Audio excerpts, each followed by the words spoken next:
today about Zika virus and some vaccines that are being made for Zika virus. So to start off with, I'm going to talk a little bit about the history. So it was first discovered in 1947 in Zika, Uganda, and then it was first characterized in 1954. And there's kind of a big gap in time and also a big gap in space before the next time Zika virus really gets onto the map, which is in 2007 with an outbreak in Yap, Micronesia, and Gabon. And then in 2014 it spread to the Americas, and that's when it really got into the media and a lot of people started hearing about it. So looking at a map, here you can see right here is where it was first discovered and then characterized later. And then it spread over to Southeast Asia, and then in 2014 spread over to South America, and since then has been spreading more north up towards Central America and North America. And this is actually the most recent map that I could find, and it's from March of 2016. And so since then, it's spread even farther north. There have been cases in Texas and in Florida. So how does Zika virus spread? It gets spread through mosquitoes. Right here you can see part of the cycle of the virus, and this is called the sylvatic transmission cycle, where it cycles between non-human primates and the vector, which is the mosquito. Specifically, Aedes aegypti and Aedes albopictus is what we're going to be looking at today, because those are the ones that are most concerning in North America. So, yeah, you can tell I cropped this from the same picture because there is a half of a human here. So before, we were going from mosquito to non-human primate, and then back to mosquito. So if the mosquito bites a human, it can go into the suburban-urban transmission cycle, where it then cycles between the mosquito vector and humans. And so with this map, you can see where Aedes albopictus and Aedes aegypti are found in the United States.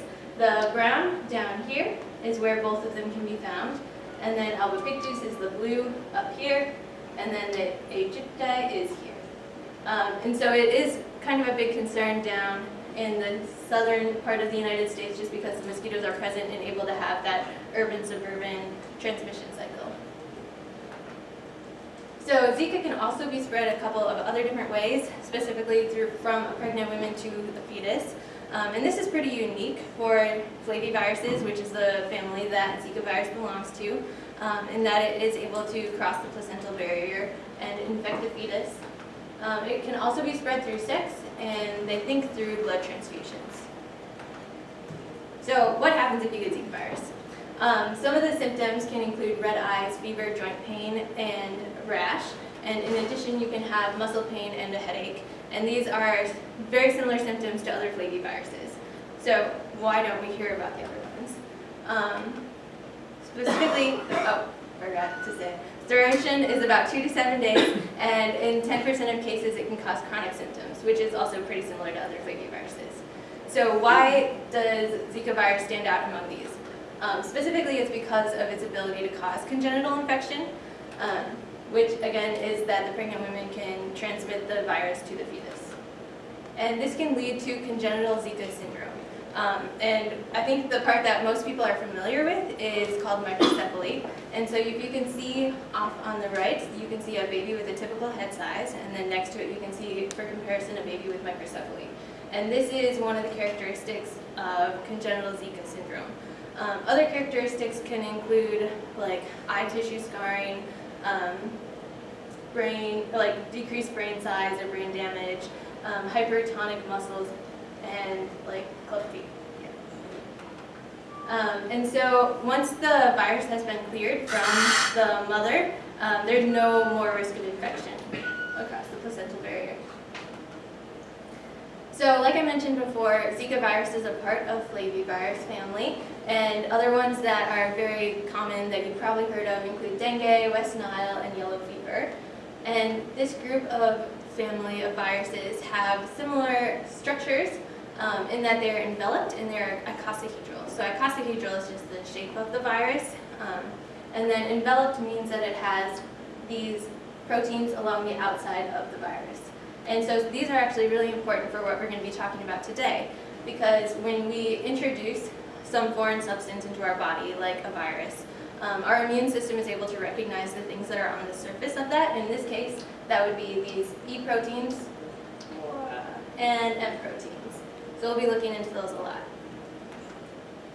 So a little bit about the genome of it. It is a 10,000 positive sense RNA genome, which means that once it gets introduced into the host, the ribosomes of the host cell can be kind of commandeered to make proteins for it. It has 7 non-structural proteins and 3 structural proteins. So what this means is you can see over here in blue and gray the non-structural proteins. And these are proteins that are important for replication of the virus once it has infected a host cell. And then the structural proteins are more what we're going to be focusing on with the vaccines. And so that's this green one, which is the capsid protein, M, which is membrane protein, and E, which is the envelope protein. So these are important because, like I said, they're surrounding the virus, and this is basically the surface of the virus. And when it gets introduced into your body, your immune system is able to recognize that and create something called antibodies against it. So here you can see two antibodies, and this long part here is called the heavy chain, and this short part is called the light chain. And on this one in blue and this one in yellow, these are the constant regions, which means that they are the same throughout all antibodies. And then here with this purple, I think that's purple part and this orange part, that's called the hypervariable region. And this is where the specificity of antibodies comes from. So if you notice, this part right here, this is called an antigen, which is what the antibody binds to, and it's specific, it has a very specific shape. And if we look over here, we've got a different antigen with a different shape. So the hypervariable region is very specific to what kind of antigen it will bind to, and we'll be able to use this to see whether our immune system is responding to an infection or not. So how do vaccines work? So they are preventative, so you're given them as a measures of preventing a future infection, and it is able to generate an immune response and give memory to your immune system. So if we're looking at this graph, you can see antibody response on the y-axis, and the first event that happens in time is the vaccination. So this is when you introduce the virus to the system, and we'll talk a little bit about different types of vaccines in a minute, and your body responds to it. So this is where your body recognizes it as foreign and starts to make antibodies against it. And like I said before, those antibodies are very specific. And so you have kind of a smaller response that takes a little bit more time to happen. But the important thing is that you have memory cells that remain as well as antibodies that remain. So that when you have a second event, such as an infection by the pathogen, you have a much faster and stronger immune response than the first time around. And it's also much more specific than what you would have the first time around because you have all those antibodies that are already ready for the antigen that you're presenting it to. So there are 3 types of vaccines that we're going to be talking about today. The first one is a live attenuated vaccine, and this is a vaccine where the virus is actually living but has been weakened so it's not able to cause infection. The second type is a killed inactivated vaccine, and these ones have been grown up and allowed to proliferate, but then they have been killed so that they're not able to cause infection. And the third type is called a DNA vaccine, which is actually really new, and it's where you introduce DNA via plasmid into muscle cells, and it allows for the proteins to be translated, and then your immune system can respond to the proteins directly. So how are we going to look at all these things?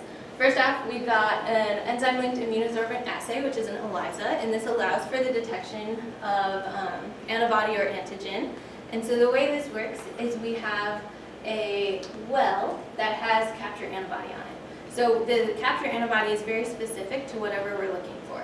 So in this case, we're going to be looking for either antibodies against Zika virus proteins or the Zika virus proteins themselves. And so once we have the well with the capture antibodies on it, we're going to run our sample over it. And if there is target antigen, which would be the proteins that we're looking for or the antibodies, it will bind to the capture antibody. And then we will run another antibody over it, which is conjugated to something that allows us to visualize it. In this case, we're going to be using an enzyme that, when given the substrate, allows for a fluorescence. And so we're able to visualize how much and whether antigen is present in our sample. We're also going to be using a Plaque assay, and this allows us to figure out the concentration of a virus. So we start with a virus stock with an unknown concentration, and then we dilute it out several times. And then we plate that onto a monolayer of cells, and then we put agros over it so that the virus is not able to move around and cause plaques to kind of form everywhere. And this makes it so that every single plaque that we see is actually representative of one virus. And so then we observe for the plaques and fix the stains, and this leads to plaque-forming units, which we'll see later on as PFUs. In addition to plaque assays, there's something called a neutralization titer 50, and this goes hand in hand with this. And this is the measure of antibody necessary to neutralize 50% of the virus. And so you basically do the plaque assay with varying levels of antibody.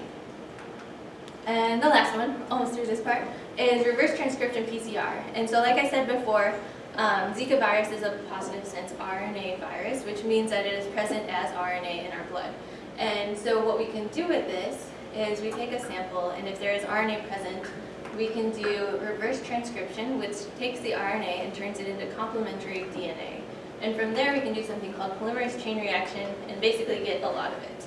And so that lets us know if there is viral RNA present, and if so, how much of it. So going into the vaccines that we'll be talking about today. The first one we're going to be looking at is the live attenuated vaccine. And like I said before, it is living, but it cannot cause infection. But it is able to replicate within host cells, which means that it has a complete immune response, both cell-mediated and antibody-mediated. And this sounds really great. The potential risk is that there is the possibility of reversion, in which it goes from being not infectious to being infectious. And then basically when you get the vaccine, you also get the disease, which is not good. So the paper that looked into making a live attenuated vaccine talks about understanding Zika virus stability and developing a chimeric vaccine through functional analysis. And we're going to talk mostly about the chimeric vaccine and not focus on the stability part of it, but it's also a very interesting part of the paper. Yeah, so how did they do it? They basically, so chimeric means a mixture of two things. And so they mixed together Zika virus and dengue virus. And so you can see here we have 4 different strains that we're going to be working with. On the first row you can see Zika virus, and that's shown in all gray. And so over here is a representation of what that would look like. And everything is gray. The inside part of it, which are those non-structural proteins important for replication, as well as the surface proteins, which is what the immune system will recognize. The second one is dengue virus, and it's essentially the same thing, where all of it comes from dengue virus. And you can see that it's all shown in red. The first chimeric vaccine has the inside parts of Zika virus, so it replicates like Zika virus. But it has the PRM, which is the pre-membrane, and the E, which is the envelope proteins from dengue virus. And so you can see that over here with the blue on the inside and then the red proteins along the outside. And then the chimeric vaccine 2 is essentially the opposite, with dengue virus replicating proteins and then the surface proteins of Zika virus. So once they had these 4 different vaccines, they checked them out in a mouse model. So what did they do? They took each of these vaccines, as well as a mock, and gave them to A129 mice. And then 28 days after infection, they took a blood sample, and they did a plaque assay with NT50, which is the neutralization titer 50. And the purpose of this was to see whether antibodies were present in those samples. And then after 28 days, they did a challenge using either Zika virus or dengue virus. And the reason why they had to choose one or the other is because of those surface proteins that are present on the vaccines given to them. And so if the surface proteins are for dengue virus, the only thing that the immune system will recognize is dengue virus. Whereas over here, surface proteins are Zika virus, and so the things that they're going to challenge with also should have the Zika virus surface proteins. And then after 2 days after the post-challenge, they did a plaque assay, again, to see whether Zika virus was present or dengue virus. So looking at chimeric vaccine 1, in graph D, we're looking at the neutralization titer 50, which was the test to see whether antibodies were present after vaccination, but prior to challenge. And you can see with the mock, there are low levels of antibodies present, whereas with the dengue virus and the chimeric vaccine 1, there are elevated levels in comparison. And then after after challenging with dengue virus 2, you can see in graph E, we're looking at the plaque forming units. And so this is the level of virus that is found. And so here with the mock, which is essentially just nothing, there was dengue virus present and plaques were forming. Whereas with the dengue virus 2 and the chimeric vaccine 1, the levels were actually under the level of detection, which means that there was no dengue virus present. Similarly, they looked at chimeric vaccine 2 and Zika virus to look for the same information. So again, graph B is looking at the antibody production, and with the mock there was low levels, and then the Zika virus and the chimeric vaccine 2 had elevated levels of antibody. And then after the challenge, you can see that the mock had high levels of plaque forming units, which means that there was virus present, whereas the Zika virus and the chimeric vaccine 2 vaccinations had basically no Zika virus present. So in short, it worked. Yay. Woo! On to our next one. So the next paper that we're going to look at is for both the purified inactivated vaccine and the DNA vaccine. And this is the vaccine production against Zika virus from Brazil by Rafael Larroca and a lot of other people. So first we're going to look at the inactivated vaccine. And with this one, the virus is first grown and then killed, and which means that it is unable to enter cells and replicate. And this causes an antibody-mediated response. And the risk with this one is that the virus does not get completely killed, in which case you get the disease. It's not good. So the experimental application, they did a single immunization via 2 routes, either intramuscular or subcutaneous. And the experimental is the purified inactivated vaccine with alum, and then the control is just alum alone. And then after 4 weeks post-vaccination, they did a challenge with Zika virus. And so first we're going to look at the purified inactivated vaccine. And you can see here in graph A, we have our 4 conditions along the bottom. The alums are our control, and the purified inactivated vaccines are our 2 experimental ones. And then on the y-axis, you can see we're doing an ELISA, so that's the one where we have the wells and we have the antibodies on it. And we're specifically looking for antibodies that are conjugated, that can be conjugated to the envelope proteins of Zika. And so we're looking for presence of antibodies here. And so you can see with the purified inactivated vaccine, the intramuscular route is our highest level, and then the purified PIV subcutaneous is also elevated levels when compared to the control. And in B, they grouped this data into a different way of looking at it, and they characterized it by either protected, in that they did not get infected, and infected where they did get infected. And what we would expect is that if they had antibodies, they would all be here and have protection against the disease. And if they did not have antibodies, they would become infected. And so these 2 are kind of unique, and they didn't really know what to make of them. But those 2 come from right over here with the subcutaneous route. So a different way of looking at this is to look at the copies of RNA that is present in the sample. And so with this one, we're doing the reverse transcription PCR, which is where we start from RNA and turn it into DNA and then look at how much there is. And so on this side, you can see our controls. And you can see that there is viral RNA present in the samples, particularly around days 3 and 4 is when the highest levels were there.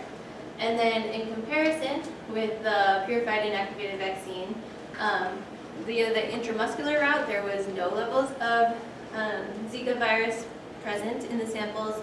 And then with the subcutaneous route, you can see here those 2 samples that showed symptoms of infection even though they had antibodies. So this one also worked, yay, but mostly for the intramuscular vaccination method. So moving on to our last type of vaccine, these are the DNA vaccines. And with this, you have to construct a plasmid that contains the DNA that encodes for the surface proteins that you're hoping to expose your immune system to. And from there, you inject the DNA into muscle cells, and the protein gets expressed and exposed to the immune system.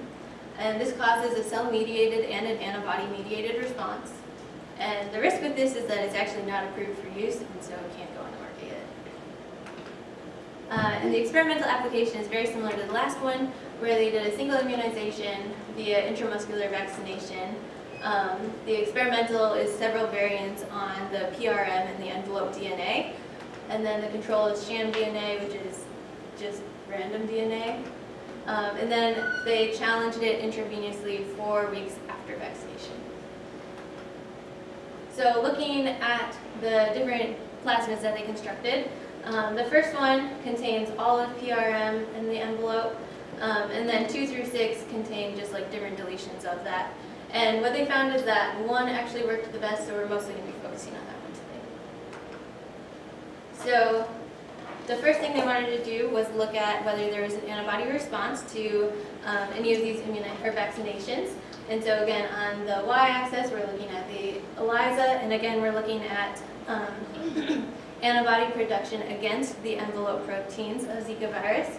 And you can see here, like I said before, the PRM envelope was the one that really stood out because it has such elevated levels of antibodies.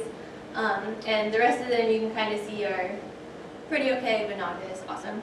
So they looked at that one mostly.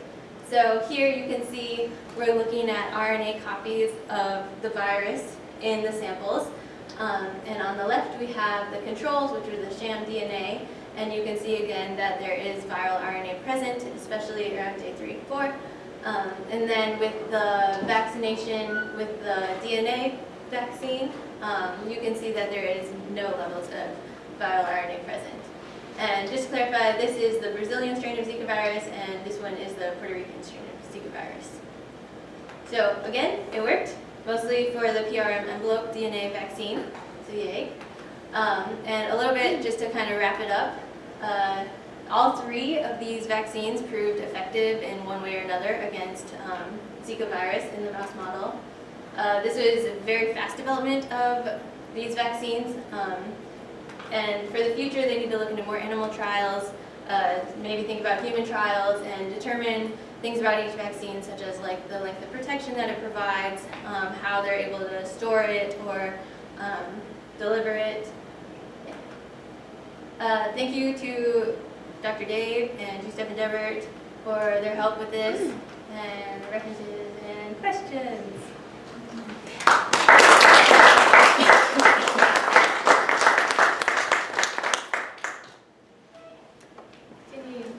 So how did they detect the RNA level after the vaccination? So after vaccination, so they have the reverse transcription Pcr. Yeah, so they just take the sample and they basically, if there's RNA present, the primer will bind to it and then you can find DNA from it.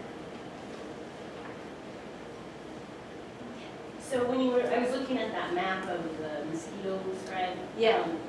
What is the limiting factor? Is it temperature? Is it water? What limits that? I think it's temperature. Yeah, that's like the primary thing and why it's found so much more in like tropical and area.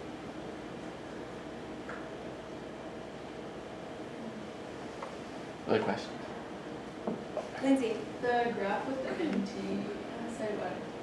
Yeah, neutralization titer. Yeah, the neutralization. That one had stars, or were they just missing error bars? Is that what? I think yes. I don't want to click through it all. We're going to go with yes. Yeah, I was just wondering if they could make conclusions off of that, or if they did another assay, because. Oh, yeah, no, they made conclusions off of that. Yeah, so that's kind of like their statistical significance. Okay. Right?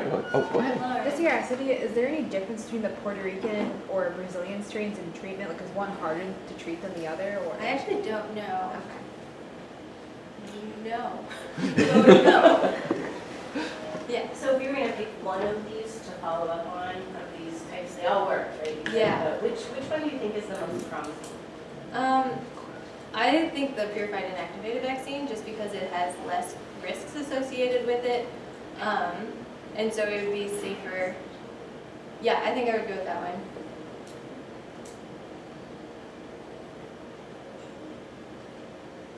Other questions? Let's thank the speaker again.